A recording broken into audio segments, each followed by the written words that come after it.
Good afternoon. Thank you for coming. On searching for this explanation by Dominic Cummings Yesterday I gave a full account to the Prime Minister of my actions of how he had to go for a drive to test his eyesight during lockdown between the 27th of March and the 14th of April, what I thought and did. Here's just a little bit more of it. On Sunday the 12th of April, 15 days after I first displayed symptoms, I decided to return to work. My wife was very worried, particularly given my eyesight had seemed to have been affected by the disease. She did not want to risk a nearly 300-mile drive with our child, given how ill I had been. We agreed that we should go for a short drive to see if I could drive safely. I came across an interesting video, but before I show it to you, here's Boris Johnson giving a non-apology for Cummings' actions. It looks like to them one rule for those at the heart of government and another rule for everyone else. He won't say sorry. Will you say sorry on his behalf? Well, of course, Pete, I am sorry for the pain, as I say, the anguish and the heartbreak of so many people in this country.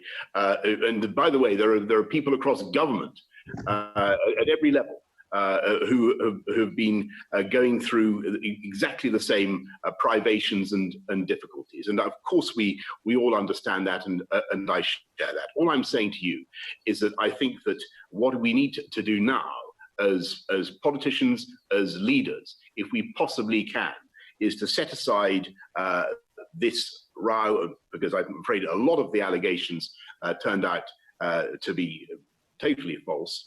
So the scene is set. Cummings has explained himself and Johnson wants to move on. Here then is a COVID briefing where Johnson stops the scientists attending from giving their opinions on Cummings' actions. Durham police have said this afternoon they would have sent Dominic Cummings home if they'd found him in Barnard Castle. If one of your most senior team wasn't paying proper attention to the rules, why should anyone else? And to the doctors, if I may, is that the kind of example that you want people to follow?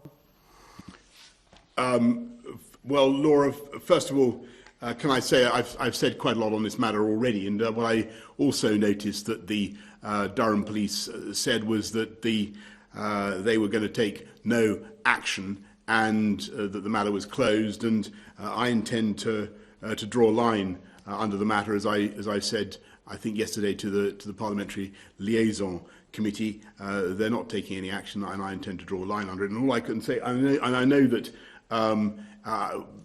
you've asked Chris and Patrick, but I'm going to interpose myself, if I may, and protect them from what I think would be an unfair and unnecessary attempt to ask a political question. It's very, very important that our medical officers and scientific advisors do not get dragged into what I think most people will recognise is fundamentally a political argument.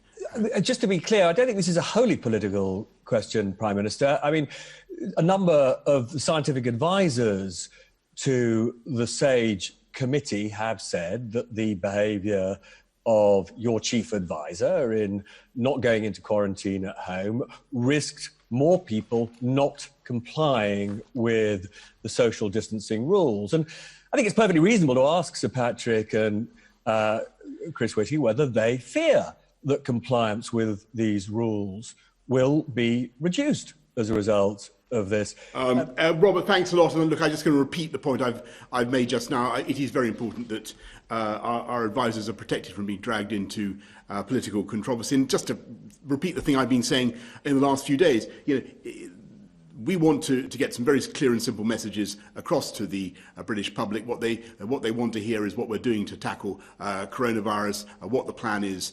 We've announced a huge amount today. I think people need to focus on those messages. And if I may respectfully say, I think that the rest of it is, you yourself argue that it's a distraction. Well, insofar as that is true, let's crack on with our programme and getting our messages across.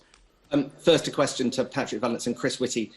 Are you entirely comfortable with the Prime Minister telling you that you can't answer questions about Dominic Cummings, and if you can't give a verbal answer, a nod or a shake of the head will suffice? And is there anything else the Prime Minister has told you not to answer on?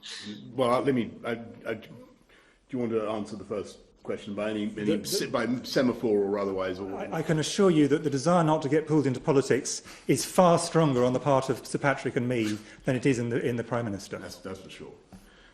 Thanks. I'm sorry. I've Okay. got nothing to add. I mean, I'm a civil servant. I'm politically neutral. I don't want to get involved in politics at all. Good. Well, unfortunately, I have no choice. Click here for some more COVID inquiry.